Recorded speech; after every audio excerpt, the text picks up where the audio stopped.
Buying a home can seem like such a daunting task when you don't have a clear roadmap laid out or proper expectations set. That's exactly what I'm going to outline for you here today in this video. Hi, welcome to the channel. My name is Jordan Brown, real estate professional serving the greater Austin, Texas area. Today, I'm going to break down the buying a home process down into 7 easy steps. Every home search starts with this very first step, which is obtaining funding. So what do I mean by that? It's simple. How do you plan to pay for the home? You can either pay for a home in cash if you've got it, or if you're like the other 95% of us out there, you're gonna need to get pre-approved from a lender for a loan. Realtors, like myself, will likely have a list of lenders that they've worked with and have good experiences with that they can recommend to you. Although you're not required to use one of our lenders, you can certainly use your own. There's different loans out there that are available for you. You have USDA, VA, FHA, and conventional. Each are gonna have their own terms. It's perfectly okay to talk to a few different lenders so you can see how they stack up with each other. So what does becoming pre-approved mean? That means that the lender of your choice has gotten enough information and documentation from you. That's gonna be verifying your employment, your income, your expenses, your debts, for them to feel comfortable enough to give you a pre-approval for a loan up to a certain amount.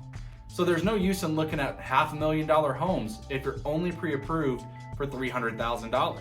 Your pre-approval letter is going to be submitted with your offer, so you can see why it's important to get pre-approved before you start looking at houses. Step 2, hire a realtor like myself. So now it's time to employ the services of a full-time realtor. This is going to be beneficial for you for many reasons. Probably the biggest one, you now have a professional in this industry in your corner serving your best interests. Most of the time, having a realtor represent you as a buyer comes at little or no cost to you. This is because some, if not all, of a realtor's commission is going to be paid by the seller. So you're not having to come out with any out-of-pocket expenses to obtain these services. Your buyer's commission is going to be outlined in your buyer's representation agreement, which is going to be in writing. One of the other benefits of hiring a realtor is you can be fed properties and listings directly from the MLS as opposed to relying on those third-party services, which can be inaccurate. I'm not going to name who, but you know who they are. So now it's time to start the home search process. Searching for a home is a very fluid situation for everybody because everyone's situation is going to be different. There's not a one-size-fits-all solution for you.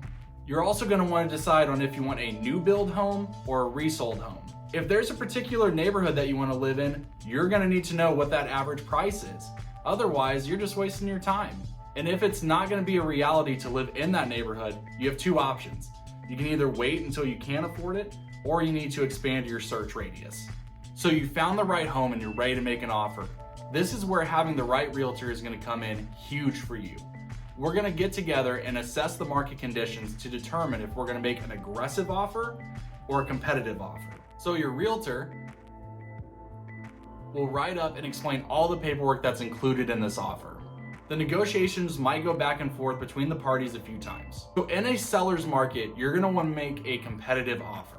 This could mean asking to pay above asking price, maybe offering a lease back or pay title policy. There's a few other terms that can be manipulated within the offer to give you that best chance at securing this property. In a very healthy buyer's market, you have a little more wiggle room to be a little more aggressive on your offer. Asking for those repairs, maybe asking for closing cost credit, not having to offer a lease back, things like that. You can dictate those terms to make your offer a little more favorable for you as the buyer. So after all the back and forth is done and we've got our final acceptance of terms by both parties, we are now under contract. So this begins the time period where you're going to need to get your earnest money check and your option period check to the title company. This is going to help open up your escrow and get things going. You have 2 business days to get the earnest money to title, and you have 2 calendar days to get your option money. Earnest money is a good faith deposit that goes towards your closing costs that also opens up your escrow. The option period is an agreed upon amount of time that you have to get the inspection done, and you can also back out of the contract for any reason and get your earnest money back. Option money is also credited to you at closing. So now comes the time when you're going to need to get your appraisal ordered, your inspection done, and a few other tasks. So now begins your option period. Your option period is a negotiated amount of time that you have to get all of this stuff done, and you can back out if you need to if something major is wrong. The average option period is going to vary by market and conditions. You're going to want to work with your realtor to make either a very aggressive or conservative amount of time in your offer for an option period. An inspection is performed to ensure that there's nothing majorly wrong with the property.